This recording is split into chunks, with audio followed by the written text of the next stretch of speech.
Now that all of my leather pieces are cased and they have sat long enough to firm up and kind of hold a shape, it's time to form my rose. I am going to start with the petal pieces. So I've just set my leaf piece off to the side. I'm going to go from basically the bottom of the rose, the piece that's the furthest down in how they're stacked, to the top piece. So I'm going to start with one of the two larger pieces. And to form the petals, what you want to do is hold this piece and at all times make sure that the smoother side of the leather, the front side, is facing up and the fuzzy side is facing to the back. So I'm going to push and kind of curl the sides of this petal until they just about touch. It doesn't have to be too far in, but I'm going to just hold them there with my thumb, and then with my other hand I'm going to start gently kind of rolling back the edge of the petal, just like that. And I'm going to do that with each of these petals. As you do this, you'll find that because you're shaping the leather with your hands, where the edge of the petal is rolled back, sometimes you'll get sort of little bumps, or it's not going to be entirely even. Don't worry about that. Not only is it not a problem, it's actually that extra texture is actually going to make your rose look a bit more sort of natural and real. And if it does bother you, of course, once you're done shaping all the petals, you can go back and kind of perfect it if that's what you prefer. So that's what the piece will look like approximately once you're done shaping the petals. At this point, if you feel like you want to kind of tuck in those edges, curl them a little bit more, if there's any of those bumps that you don't like, or if you'd like to do the type of rose that has more of a sort of point at the edge of the petals, you can just gently pinch them like that. So it's a good time to look over them and see if there's anything else you want to change. And then I need to put this first layer of the rose into, this is just a paper towel, cut from paper towel roll.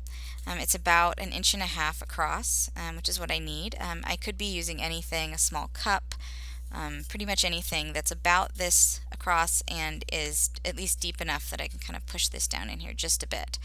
So I'm going to center my piece and just gently push it down in until the edges of the petals are sort of just touching. So it's just down about that much. I'm going to set this off to the side. I'm not going to forget about it. Now, the next two layers, the other larger layer and one of the smaller layers, are actually done basically the exact same way. So I have these that I've already completed, and I formed them the exact same way I did the first one. And actually curl this one back up a little bit because the only difference in how these are shaped is really how they sort of stack in with this first one. Now at this point, if the edges of your petals on your bottom layer are sticking up too much right kind of where they attach, you can sort of push them back just a little bit because it'll help the piece on top to fit. Now I want to layer this second of the larger pieces in, and I want to make sure the petals are sort of sticking out between the petals of the piece underneath. And then I can gently kind of tuck that in there. And because this is being squeezed a little bit tighter, these petals really will need to overlap with each other. So some of them will naturally do that, and some of them might kind of get stuck like that one right there. So you can just tuck them in and make sure they're sort of overlapping together. Whether you want to have it just overlapping one direction all the way around or change it up a little bit, this just goes with what you prefer. So, oops, keeps moving. So it should look about like that as it sits in there. And then the first of the smaller two petal pieces is just the same. Just form it exactly the same way as the other pieces, and then it's going to get tucked in there. But because it needs to have the petals tuck in against it and overlap with each other even more so than the piece underneath, I'm going to do that sort of ahead. So I have two that are going over the one next to them, so I think this one I'll have it go under just so it maybe looks slightly more random.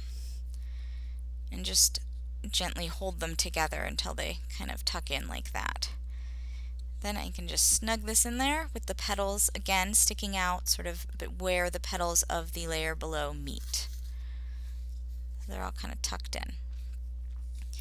Oops, until I knock one out. Then the last piece, the last of the smaller petals, is what's going to be the sort of swirly, tighter center of the rose.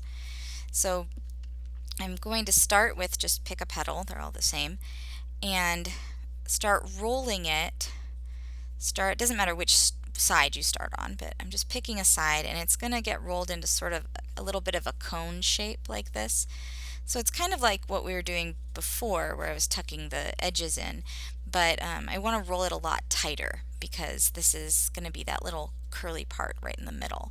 And then while holding this together with one thumb, I'm going to start curling back this edge. I'm going to try to go down a little bit down here where it overlaps, as far as I can. You can't go down too far, it's kind of hard to hold, but just to have that go down a little bit and just sort of uncurl that edge back as you go around. We want this to stay as curled as possible, but you can also recurl it if it starts to loosen up. So I'm just kind of squeezing it in place, and I'm going to move to the next petal. And this one doesn't need to be, and don't worry about that, it will loosen up, but you can always tuck it back in. These ones don't need to be quite as curly, but I am going to make these edges overlap a little bit more than I did with the larger petals, so they're just kind of just touching. And then curl back these edges. And the same with this one. And just keep them curled pretty tight. And then the same with this last one. Alright, then I'm coming back to my first petal, my very curled up one. I'm kind of recurling it a little bit because it's gotten a little bit undone. And just seeing how that swirl looks. And then while holding it sort of shut like this with my thumb, I'm going to start kind of tucking the other petals around it.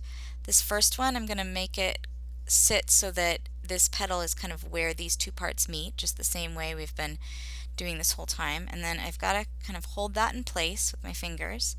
And then the next one, kind of tuck that in right there. And then this last one right here. And you'll kind of feel the leather sort of stretch and bend as you're molding it in place.